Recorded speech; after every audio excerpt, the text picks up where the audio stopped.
I developed this drill because I was thinking about the history of jiu-jitsu, how jiu-jitsu evolved, right?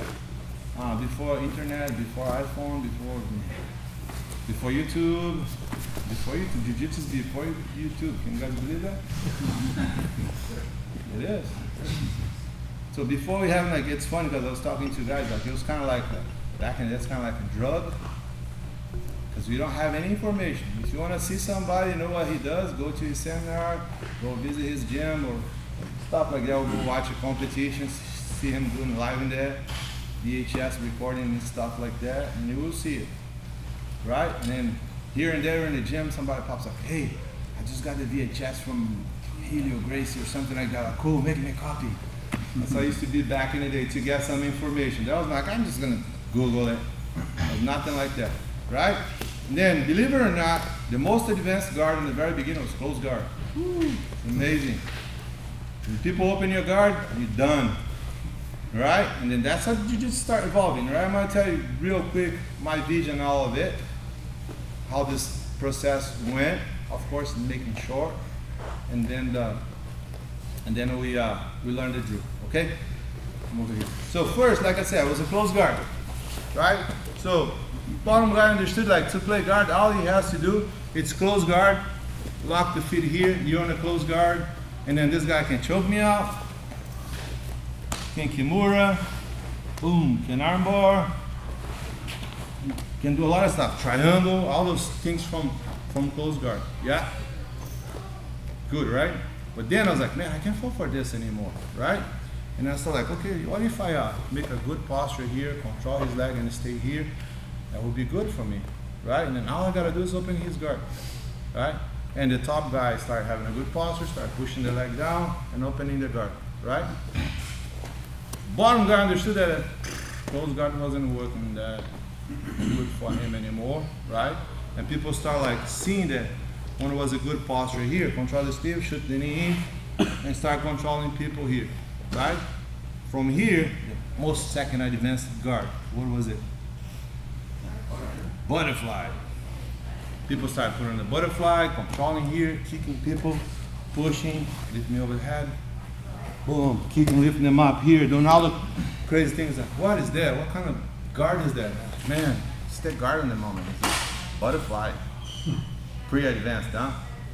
Then top guy understood, like, man, this is too much leverage here. Maybe if I close this way, or if I get over here, I'm kind of safe, and then it was. And then the bottom guy understood what? Butterfly wasn't that too good anymore, and that happened with half guard, right? And then I was like, okay, if I get to the half guard, you can also with me, can do anything. And then people start passing to the half guard and everything, right? Bottom guy, like, I gotta get out of this. I gotta learn a better way to be more efficient. And then he understood that he has two escapes. If the guy's here, he can either underhook, go towards the back, right? Or if the guy control him too hard here, he can go in between the leg and start playing deep half. That's when deep half was developed. Nova União team made a good one. Gordo from Gracie Barra. Gordo was more because he tore his knee, so he best guard for him with the bad knee was a half guard. But Nova União, little people start beating big guys because they hide under them like they're big guys. Like, what is it? Can't see them, and then that's how they developed deep half, right? And then top guys like, I'm not gonna stay here, I'm gonna stand up. X guard. Start Marcelo Garcia, I start seeing those guys playing X guard. That's how the guard started being developed, right?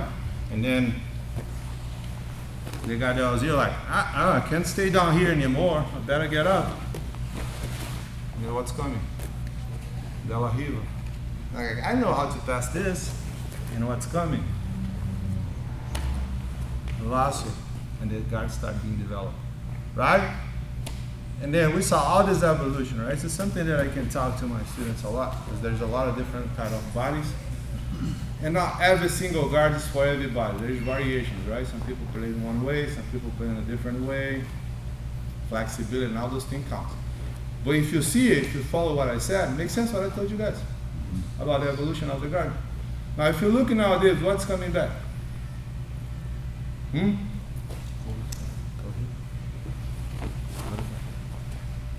What's coming back? But this is not new, right? Go look at Marcelo Garcia old videos. And somebody just come around like, oh yeah, I invented this. Yeah, right. So it's coming back now. People are like, but why is this? Because when people start standing up, the legs start getting exposed. Leg locks, foot locks, heel hooks, and everything. And then top guy's like, hey, get out off my foot. And then bottom guy, ooh, I'm gonna go back to this butterfly again. And this, the way that I'm telling you guys, this is gonna happen on one roll. You get somebody, if you have enough knowledge, if you don't get yourself with the tunnel vision of like, I'm only gonna play this lapel thing, or I'm only gonna play the De La heel.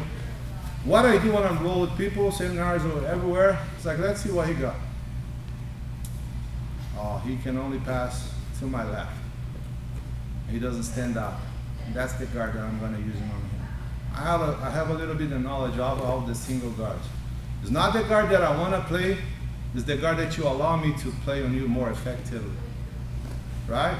So, if the lasso is what's gonna work on you, I'm gonna play lasso. Lasso doesn't work, huh? Close guard, half guard, deep half, De La Riva, reverse to De La Riva, all the kind of guard you guys can play and understand.